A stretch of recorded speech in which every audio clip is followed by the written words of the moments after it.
sungguh kerinduan kami dapat semakin mengasihi Tuhan. Engkau Allah dan Raja kami, Engkau Bapa kami yang teramat baik, yang telah memelihara kehidupan kami sepanjang minggu yang berjalan hingga pada hari ini. Kami ada dalam keadaan yang kuat, sehat, diberkati Tuhan, sehingga kami boleh ada di rumah Tuhan, menaikkan pujian syukur kami kepada Tuhan. Dan bagian dari ibadah kami akan mendengarkan kebenaran firman Tuhan. Allah Roh Kudus berkati setiap kami, urapi pemberitaan firman-Mu, agar setiap kami mampu untuk mendengar, mengerti, serta menerima, percaya setiap kebenaran firman-Mu, dan menjadi pelaku-pelaku firman-Mu. Dalam nama Tuhan Yesus kami berdoa mengucap syukur. Haleluya. Amin. Haleluya. Puji Tuhan, selamat pagi, salam sejahtera bagi kita semua. Dalam kasih Tuhan kita Yesus Kristus, kembali kita bersyukur kepada Tuhan, Allah yang ajaib, Allah yang menolong setiap kita sehingga kita boleh kembali ada di rumah Tuhan, sebuah kesempatan yang indah dan mulia. Baik, mari kita membuka Alkitab kita di dalam surat Titus pasal 2 ayat 11 sampai ayat yang ke-13. Surat Titus pasal 2 ayat 11 sampai ayat yang ke-13. Demikian firman Tuhan. Karena kasih karunia Allah yang menyelamatkan semua manusia sudah nyata. Ia mendidik kita supaya kita meninggalkan kefasikan dan keinginan-keinginan duniawi, dan supaya kita hidup bijaksana, adil, dan beribadah di dalam dunia sekarang ini, dengan menantikan penggenapan pengharapan kita yang penuh bahagia dan penyataan kemuliaan Allah yang maha besar dan juru selamat kita, Yesus Kristus. Puji Tuhan. Ya, Bapak Ibu Saudara sekalian, surat Titus ini adalah surat Rasul Paulus yang diberikan kepada Titus, seorang yang mendukung pekerjaan pelayanan yang dikerjakan oleh Rasul Paulus di berbagai tempat. Dan kemudian Rasul Paulus menempatkan Titus sebagai pemimpin jemaat di daerah Kreta, Yunani. Dan sebagai pemimpin jemaat kemudian dia mengangkat para diaken, penatua, untuk memimpin, merawat, mengurus jemaat yang ada di Kreta. Dan surat-surat yang diberikan oleh Rasul Paulus kepada Titus berisi nasihat-nasihat. Dan kalau kita perhatikan dari seluruh perjanjian baru, maka pesan utama yang terus diulang-ulang yaitu berbicara mengenai kasih karunia keselamatan kepada semua orang. Kemudian bagaimana Tuhan mendidik kita di dalam anugerah keselamatan itu, dan kita tetap setia, tetap bertahan di dalam pengharapan terhadap kemuliaan kekal yang dijanjikan Tuhan kepada orang-orang yang bertahan sampai pada kesudahannya. Paling tidak 3 hal ini yang menjadi pesan selalu muncul di dalam setiap bagian firman Tuhan. Demikian pula yang ayat pokok yang telah kita baca pada pagi hari ini. Yang pertama di dalam ayat yang ke-11 dikatakan, karena kasih karunia Allah yang menyelamatkan semua manusia sudah nyata. Bapak Ibu Saudara sekalian, karya keselamatan itu dirancang bagi semua orang. Karya keselamatan itu dirancang bagi semua manusia, tidak terkecuali siapapun, saudara. Tuhan pernah memilih sebuah bangsa untuk menjadi model dari karya keselamatan yang dilakukan Allah bagi bangsa-bangsa lain. melalui sebuah bangsa ini. Tapi bangsa Israel ini yang kita kenal sebagai bangsa Israel ini kemudian justru menjadi bangsa yang tegar tengkuk, bangsa yang keras kepala, bangsa yang kemudian menjadi sangat eksklusif.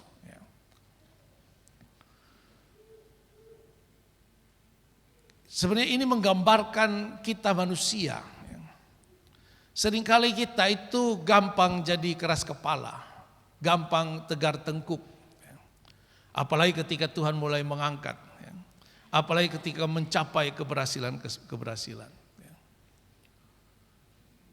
Ada istilah suka bikin diri inti itu. Nah, itu. Pokoknya dia paling penting sudah. Bangsa Israel juga begitu. Dia rasa dia paling penting. Dia rasa dia bangsa pilihan Tuhan. Sehingga Tuhan pasti akan melakukan apa saja untuk menyelamatkan mereka. Sampai mereka lupa ketika Nabi Yeremia, Yesaya mengingatkan tentang pembuangan yang akan dilakukan oleh Tuhan. Mereka bilang, oh tidak mungkin Tuhan membuang kita. Kita ini beda nah. Kita ini lain nah. Akhirnya kita tahu bersama Tuhan Yesus datang ke dalam dunia dengan cara yang lebih inklusif. Berbanding terbalik dengan bagaimana Tuhan menyelamatkan bangsa Israel keluar dari Mesir dengan segala pertunjukan kuasa yang luar biasa. Kita tahu 10 tulah bagaimana menghancur luluhkan Mesir itu. Tapi apa yang terjadi dengan bangsa Israel? Tidak ada perubahan, saudara. Mereka semakin menjadi bangsa yang punya pride yang sangat tinggi, saudara. Tapi kemudian Tuhan Yesus datang dengan cara yang berbeda. Surat Filipi pasal 2 katakan dia melepaskan kesetaraannya dengan Allah dan mengambil rupa seorang hamba, menjadi sama dengan manusia. Dia mengambil jalan yang lebih inklusif. Dia lahir sebagai orang yang miskin, lahir di kandang. Tidak sama dengan cara berpikir manusia tentang kelahiran seorang raja yang harusnya meriah, megah, mewah dan seterusnya. Itu kan cara berpikir manusia. Tapi justru dia lahir sebagai orang yang menderita. Yesus katakan, burung di udara aja punya sarang, punya rumah, saya nggak punya. Tapi itulah cara Allah untuk mendatangkan pesan keselamatan, sehingga keselamatan itu dapat menjangkau setiap lapisan masyarakat. Keselamatan itu dapat menjangkau setiap level, setiap jenjang, setiap strata, setiap kasta yang dibangun oleh manusia. Tidak ada yang tidak tersentuh oleh karya keselamatan Yesus itu. Sehingga kita harus sungguh-sungguh meyakini bahwa tidak pernah ada di dalam hati Allah, tidak pernah ada di dalam pikiran Allah untuk memilih siapa yang selamat, siapa yang tidak selamat. Anugerah Allah itu cukup. Anugerah Allah itu dapat menjangkau sampai kemanapun, kepada siapapun, saudara. Semua orang layak mendapatkan anugerah Allah. Yohanes pasal 3 ayat 16, karena begitu besar kasih Allah, Ia mengaruniakan anaknya yang tunggal, sehingga barang siapa yang percaya kepadanya. Siapa yang mau percaya? Dalam surat 1 Timotius pasal 2 ayat 1 sampai ayat yang keempat dikatakan, berdoalah kepada semua orang, kepada raja, kepada hamba, kepada siapa saja. Karena itulah yang baik, yang diperkenankan oleh Tuhan. Karena Tuhan menginginkan semua orang diselamatkan. Tuhan rindu agar semua orang diselamatkan. Karena itu jangan ada yang berpikir bahwa saya sudah tidak bisa ini. Atau itu satu sana susah parah itu sudah bisa. Tidak, saudara. Keselamatan itu menjangkau semua manusia. Keselamatan itu menjangkau semua strata kehidupan. Tidak ada yang terlalu rendah sehingga tidak bisa dijangkau oleh keselamatan Allah itu. Dan tidak ada terlalu tinggi sehingga tidak bisa digapai oleh keselamatan. Tidak. Ini harus menjadi keyakinan kita. Karena ada juga pengertian, paham bahwa Tuhan memilih orang-orang tertentu, lalu yang lain bagaimana? Yang kedua, setelah Tuhan menyelamatkan setiap manusia, lalu kemudian orang-orang yang memilih untuk beriman kepada Tuhan, lalu kemudian masuk kepada fase kehidupan yang baru, yaitu masuk di dalam pendidikan. Masuk di dalam pendidikan. Nah, di dalam Perjanjian Lama ada kurang lebih ada 5 istilah yang berkaitan dengan pendidikan atau pengajaran. Tapi saya mengangkat 2 hal. Yang pertama kata lamat, yang berarti disiplin. Kata ini berarti mengalahkan. Mengalahkan. Dari kata dasar lamat ini yang berarti mengalahkan, yang kemudian memiliki makna memukul, memukul dengan tongkat, menghajar. Ini kemudian melahirkan kata pengertian atau pengertian pemaknaan disiplin itu. Sama seperti binatang yang dilatih dengan dipukul. Kemarin anak saya tanya, "Pak, kalau guru pukul murid itu boleh enggak?" Bagaimana ya? Saya bilang, kalau dulu boleh. Tapi kalau sekarang kayaknya tidak boleh lagi. Tapi di sepung kampus sekolah itu ada guru pukul murid. Ya itu dia urusan lah. Tapi zaman dulu kan memang begitu. Dan memang model pendidikan begitu. Dan Amsal pun katakan demikian. Untuk membentuk disiplin itu memang harus dengan cara yang kasar, yang keras. Demikian pula yang dilakukan Tuhan kepada umat Tuhan. Ketika kita menjadi percaya, kita masuk dalam wilayah pendidikan Allah. Kita dihajar oleh Tuhan. Tujuannya untuk apa? Untuk melatih kita, membiasakan diri kita. Amin. Agar kita terbiasa dengan hal-hal yang benar, agar kita terbiasa dengan hal-hal yang baik, agar kita diselaraskan dengan jalan Tuhan, diselaraskan dengan rencana Tuhan, diselaraskan dengan tujuan Tuhan. Kalau ada besi yang bengkok itu, kes bengkok tidak bisa pukul, kan dipukul. Supaya dia lurus kembali. Dan memang itulah cara yang dilakukan oleh Tuhan. Cara-cara yang otoriter itu seringkali memang diperlukan untuk membentuk budaya, untuk membentuk perilaku.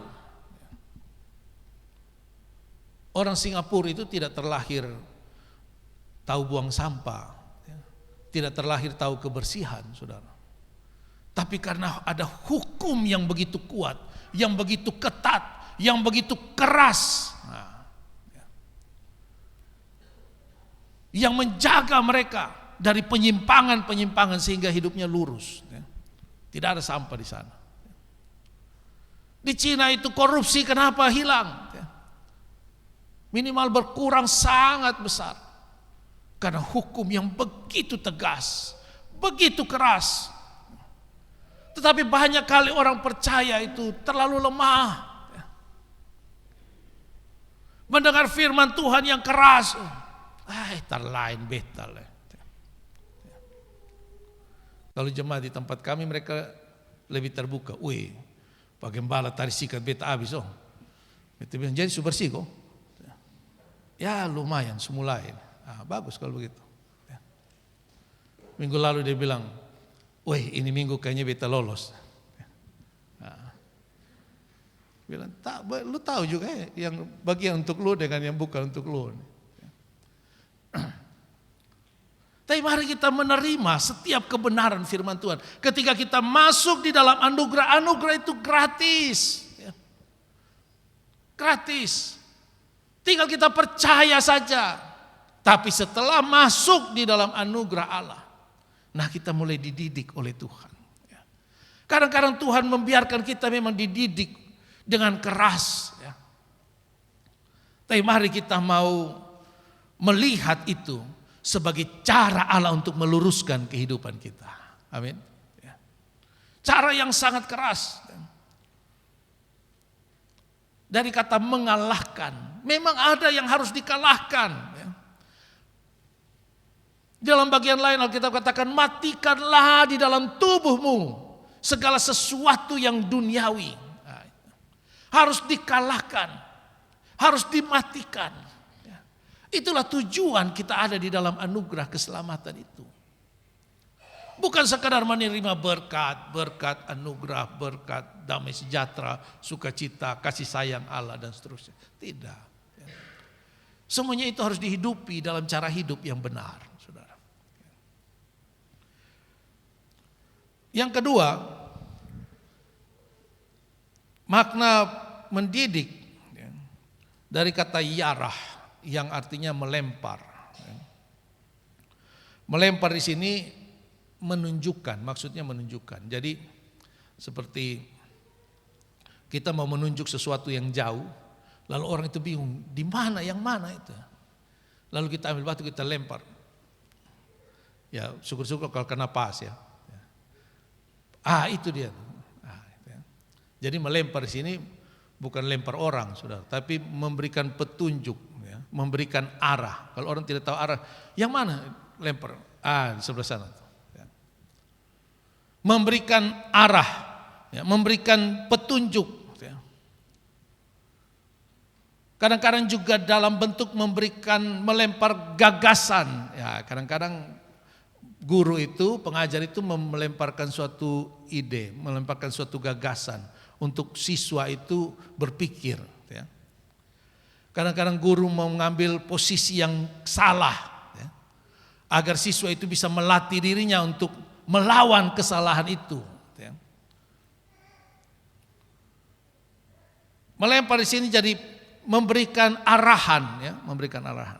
Dan itu kemudian diwujud nyatakan di dalam hukum-hukum. Tuhan memberikan 10 hukum. Ada kitab-kitab hukum, ada pengajaran-pengajaran.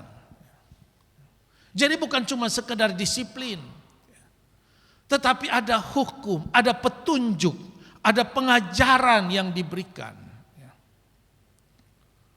Dan Tuhan mau kita melakukan semuanya itu. Kalau kita hidup di dalam hukum yang benar, hidup kita aman, saudara. Amin. Hidup kita aman.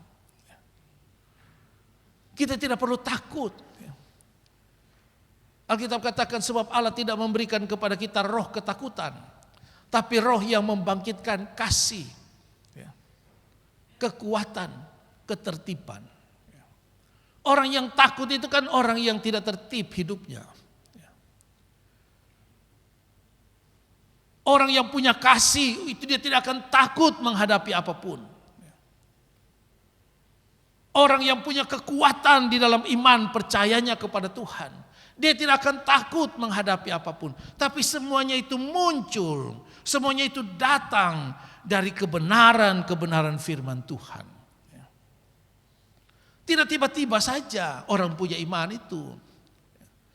Tidak tiba-tiba orang hidup di dalam ketertiban. Tetapi ada pengajaran yang diberikan oleh Tuhan. Mari kita coba melihat di dalam kitab Yesaya.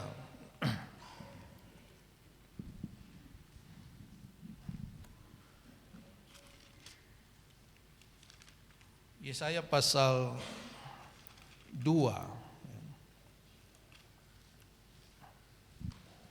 Yesaya pasal 2 ayat yang ketiga. Dan banyak suku bangsa akan pergi serta berkata, mari kita naik ke gunung Tuhan, ke rumah Allah Yakub, supaya ia mengajar kita tentang jalan-jalannya, dan supaya kita berjalan menempuhnya. Sebab dari Sion akan keluar pengajaran dan firman Tuhan dari Yerusalem. Tujuan kita beribadah ini apa? Bukan cuma sekedar datang gereja. Ya namanya saya Kristen, ya saya datang ibadah lah. Saya datang gereja lah. Kadang-kadang kita bingung juga tujuan kita beribadah ini apa. Menyanyi ju pemalas-pemalas. Dengar firman ju pikiran lari pi tanpa lain. Lalu datang ibadah datang bikin apa? Di sini jelas dikatakan, banyak suku bangsa akan pergi serta berkata, mari kita naik ke gunung Tuhan.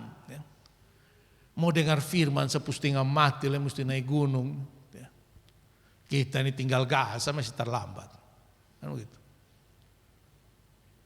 Mereka mau dengar firman Tuhan naik ke gunung Sion itu. Itu di atas bukit. Tempat bait Allah itu. Posisinya di atas bukit. Tinggi. Harus naik. Mau ibadah sepustingan mati lah. Ya kita bersyukur kita ada di daerah mayoritas Kristen. Coba kita ada di Jawa Barat sana. Di beberapa daerah Sumatera, Sulawesi yang mau ibadah saja. Saya pun kawan di Sidoarjo itu dia masuk rumahnya kayak masuk studio musik, saudara. Wow, itu karpet keliling. Tebal. Supaya tidak ada suara keluar. Mereka tetangga kalau dengar orang ibadah mereka telinga panas.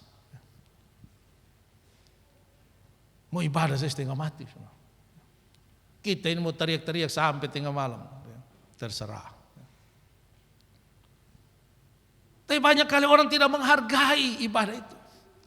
Bahkan tidak paham untuk apa beribadah. Dikatakan mari kita naik ke gunung Tuhan, rumah Allah Yakub, supaya ia mengajar kita tentang jalan-jalannya.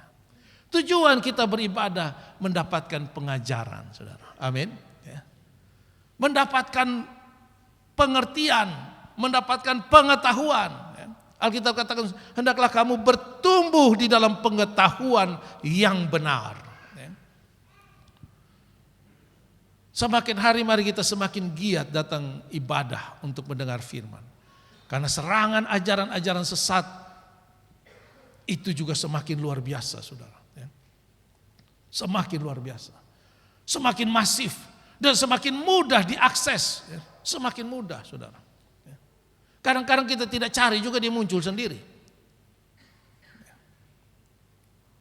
Nah kalau kita tidak kuat di dalam pengajaran kita, apa yang akan terjadi? Dan dikatakan bukan cuma supaya tahu, dan supaya kita berjalan menempuhnya. Amin. Supaya kita berjalan menempuh jalan yang sudah ditunjukkan tadi itu. Karena juga banyak orang hanya sampai di pengetahuan. Kalau orang nasihat dia, sudah lu tak usah nasihat beta firman Tuhan. Lu belum lahir bisa baca semua. Jajar. Tapi hidupnya kacau balau juga. Tapi kalau bilang firman Tuhan, weh itu lu jangan. Lu ngomong apa semua beta tahu. Nah kukar mana hidup masih kayak begini? Ya lu tahu sama manusia kan begitu. Bukan cuma mendengar firman, tapi berjalan menempuh perjalanan kebenaran itu. Karena dari Sion keluar kebenaran. Dari rumah Allah keluar kebenaran, saudara. Ini hal yang kita dapatkan setelah kita masuk di dalam karya penebusan Allah itu. Ayat 12 dikatakan ia mendidik kita. mendidik kita, mendisiplinkan kita, memberikan kita pengajaran, arahan, petunjuk. Ya. Supaya apa? Ada dua hal yang disampaikan di situ. Yang pertama, hal yang negatif ditinggalkan. Ya. Supaya kita meninggalkan kefasikan dan keinginan-keinginan duniawi. Haleluya. Kita dididik demikian rupa supaya kita yang pertama meninggalkan kefasikan dan keinginan-keinginan duniawi. Ya. Untuk kehidupan yang lebih baik selalu ada yang harus kita tinggalkan, saudara. Ya. Kadang-kadang memang kita harus melepaskan sesuatu untuk mendapatkan sesuatu yang lebih baik, bukan? Bagaimana kita bisa meraih semuanya? Tidak. Rasul Paulus katakan, aku melupakan semua yang dahulu aku anggap kebanggaan, kemuliaanku, ya, pencapaian-pencapaianku. Aku tinggalkan, lupakan semuanya itu. Dan mengarahkan diriku kepada panggilan yang lebih mulia, saudara. Ya. Mari kita mereview hati kita. Ya. Yang saya pegang hari ini apa? Apa yang menjadi tujuan saya hari ini? Apakah memang saya harus melepaskan sesuatu? Tuhan Yesus katakan kepada pemuda kaya itu, kalau mau sempurna, jual harta semua. Kenapa? Tuhan tahu dia terikat dengan hartanya. Tuhan katakan barang siapa tidak membenci bapaknya, ibunya, keluarganya, dan mengikut aku, tidak layak. Ada hal-hal yang harus kita lepaskan, saudara. Melepaskan kefasikan. Kefasikan. Kefasikan ini kehidupan yang tidak benar. Kehidupan yang tidak saleh. Atau kehidupan yang tidak punya rasa hormat kepada Tuhan. Itu orang-orang yang fasik. Artinya ini adalah sesuatu yang terlihat, ya. Sikap yang terlihat, berbeda dengan keinginan duniawi. Ya. Namanya masih keinginan, masih di pikiran, masih di hati. Ya. Belum terwujud, ya. Belum terwujud. Tapi kefasikan ini hal yang terlihat. Ya. Orang yang hidupnya di luar jalan kebenaran walaupun dia mengaku diri sebagai orang percaya. Orang yang tidak punya hormat terhadap Tuhan. Mari kita mendefinisikan sendiri bagaimana menghormati Tuhan itu. Bagaimana menghormati Tuhan.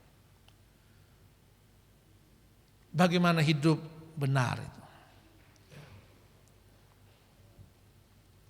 Saya lihat di Facebook ada, saya juga tidak kenal tapi muncul di Facebook saya. Undangan memperingati 17 Agustus di Istana Negara. Jam 5 pagi disuruh siap. Mungkin dari 1 minggu sebelumnya disuruh bingung mau pakai baju apa. Itu antrian panjang, tapi orang dengan ketawa ketiwi bisa mengantri itu. Biasa orang kalau antri kan muka asam tuh. Pun lama lah. Tapi ini antri panjang tuh ketawa, semangat selfie, foto. Karena mau masuk istana. Coba kalau kita mau ibadah begitu tuh, keren, saudara.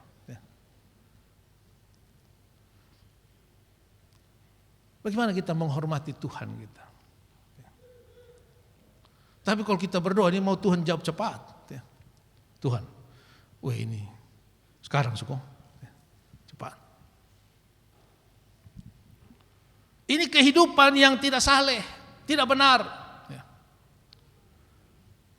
Roma pasal 12 katakan, persembahkanlah tubuhmu sebagai persembahan yang hidup, yang kudus, dan yang berkenan kepada Allah. Bukan cuma hidup, bukan cuma kudus, tetapi berkenan. Berkenan itu sesuatu yang dapat diterima. Dapat diterima. Layak untuk diterima. Di dalam Imamat Imamat pasal 19.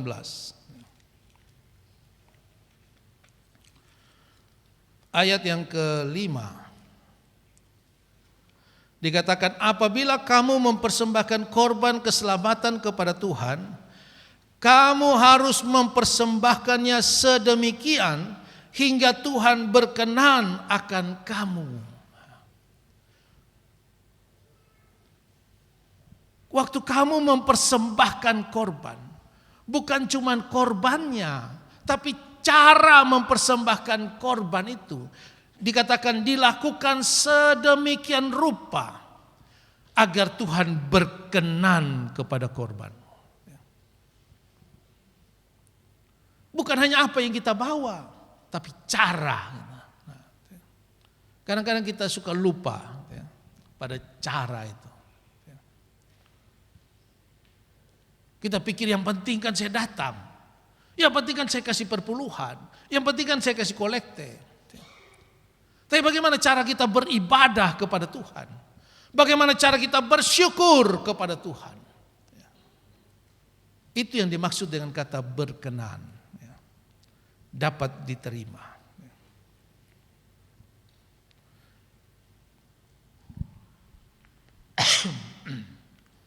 Dan hal yang harus ditambahkan, ia mendidik kita supaya kita meninggalkan kefasikan dan keinginan-keinginan duniawi, supaya kita hidup bijaksana, adil, dan beribadah di dalam dunia yang sekarang ini. Jadi kalau mau bijaksana, bijaksana sekarang. Mau adil, adil sekarang. Mau ibadah, ibadah sekarang ini. Jangan tunggu nanti. Karena kita tidak tahu apa yang akan terjadi nanti. Setiap detik ke depan kita tidak tahu apa yang akan terjadi nanti.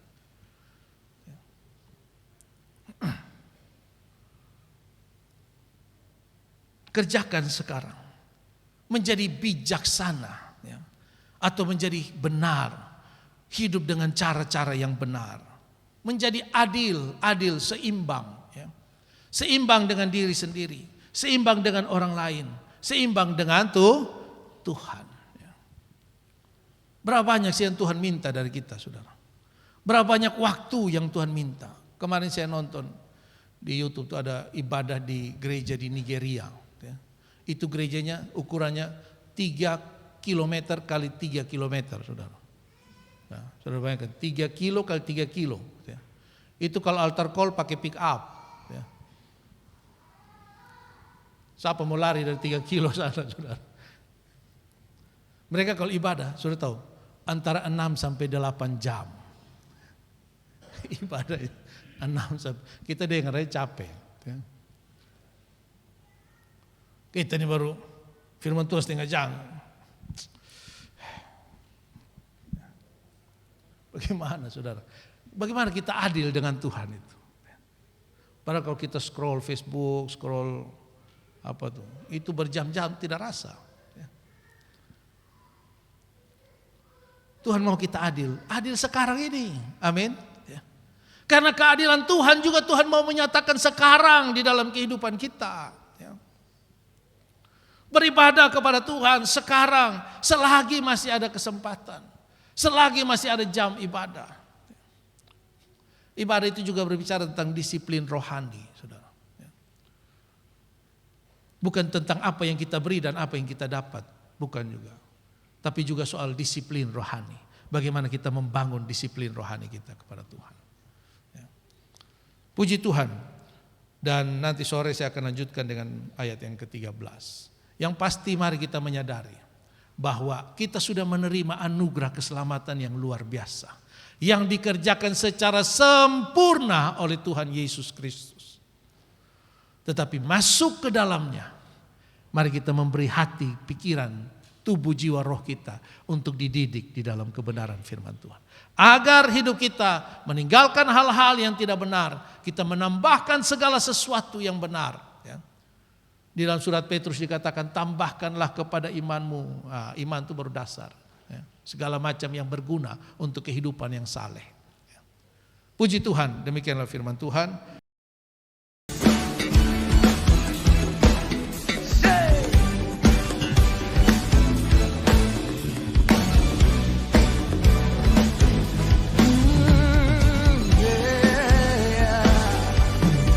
Sama-sama katakan, kejap dan lihatlah betapa baik Tuhan itu. Mulutku penuh dengan pujian. Kasih-Mu selalu baru, tak habis di hidupku, dan ku nyanyikan syukur bagimu. Angkat suaramu, come on. Angkat suaramu, pujilah Tuhan. Mari bersorak, bertepuk tangan, maju. Mari melangkah, tidak tergoyah. Sebab hari ini adalah harinya Tuhan. Angkat suaramu, pujilah Tuhan. Hey. Mari bersorak, bertepuk tangan, maju, maju melangkah, tinggalkan beban. Sebab hari ini adalah harinya Tuhan. Mari semua bertepuk tangan di atas kepala bersama-sama. Say, hey, hey.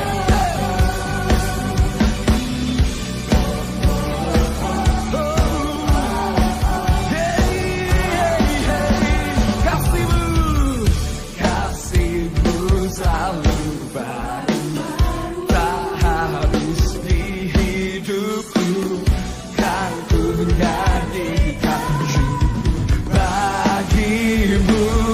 Come on, tiga. Angkat suara, pujilah Tuhan. Mari bersorak, bertepuk tangan, semua maju, maju melangkah, tinggalkan beban.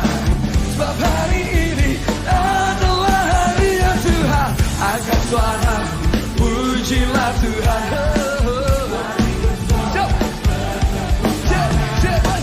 Maju melangkah, tinggalkan beban.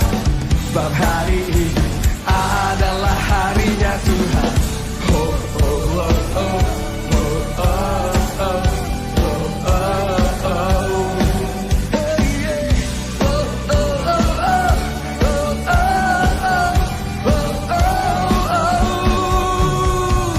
Semua tepuk tangan seperti ini.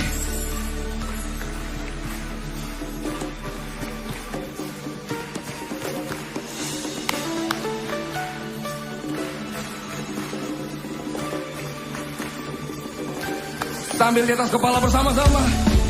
Mantap.